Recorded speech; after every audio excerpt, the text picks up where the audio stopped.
શું નામ છે આપનું? જય ગૌતમભાઈ દવે. શું બનાવ બન્યો?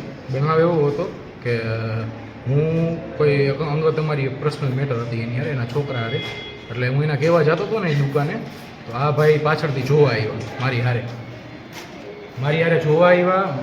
મને એમાં 4 જણા મારી ઉપર મારવા માંડ્યા ને જ્યારે, ત્યારે આ ભાઈ પાછળથી જોવા આવ્યો ને એટલે આ ભાઈને એમ થયું કે મારી દુકાનમાં કામ કરે તો મારી વચમાં પડ્યો હોય ભાઈ. મારી વચમાં પડ્યો ને તો મને મૂકીને ઓલા 4 જણા અમારે બે માથે મારવા માંડ્યા. ક્યાં દુકાન છે તમારી? મોરબી રેલવે સ્ટેશન રોડ ઉપર કૈલાસ સ્વીટ માર્ટ. અને તમારી ઉપર જે હુમલો થયો એમની દુકાન ક્યાં છે? એમની દુકાન બાજુમાં જ છે. શું બાબતે હુમલો કરવામાં આવ્યો? બાબત એવી હતી કે એમનો છોકરો ડેઈલી મહિના દિવસથી આ ચારા કરતો, ખોટી રીતના આપણને અડચણરૂપ બનતો ધંધામાં. ધંધો કાંઈ કરતા હોય ને ત્યારે અડચણરૂપ બનતો હોય. એટલે એના માટે એને હું કહેવા ગયો હતો પ્રેમથી. આ ભાઈ પાછળથી ખાલી જોવા આવ્યા ને એટલે એને એમ કીધું કે તું પાછળથી વહી જા.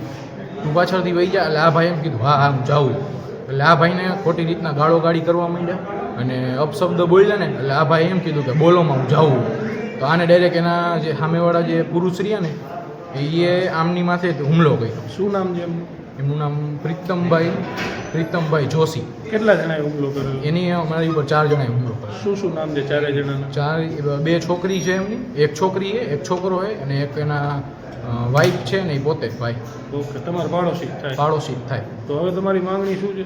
માંગણી એવી છે કે હવે આ ભાઈને જે રીતના ખોટી રીતના જે હુમલો થયો ને એની પાછળ એ ન્યાય મળવો જોઈએ કે આ ભાઈની ખોટું વાંક નહોતો. પોલીસને જાણ કરી દીધી? પોલીસને પૂરી જાણ કરી દીધી. તમારી દુકાનનું શું નામ છે? Kailash sweet Mart. અને એમની દુકાનનું બાજુમાં મહાદેવ પરસન. તમારું નામ શું છે ભાઈ? ડકો પરમાર. તમારી ઉપર કેટલા જણાએ હુમલો કર્યો? મારી ઉપર 4 જણાએ હુમલો કર્યો. શું શેના વડે હુમલો કર્યો છે? રોકા અને પાઇપ વડે મને માર્યો. અત્યારે હાલ ક્યાં હો તમે? Civil hospital. કેસ કર્યો છે તમે? પોલીસને જાણ કરી દીધી છે? હા, કરી.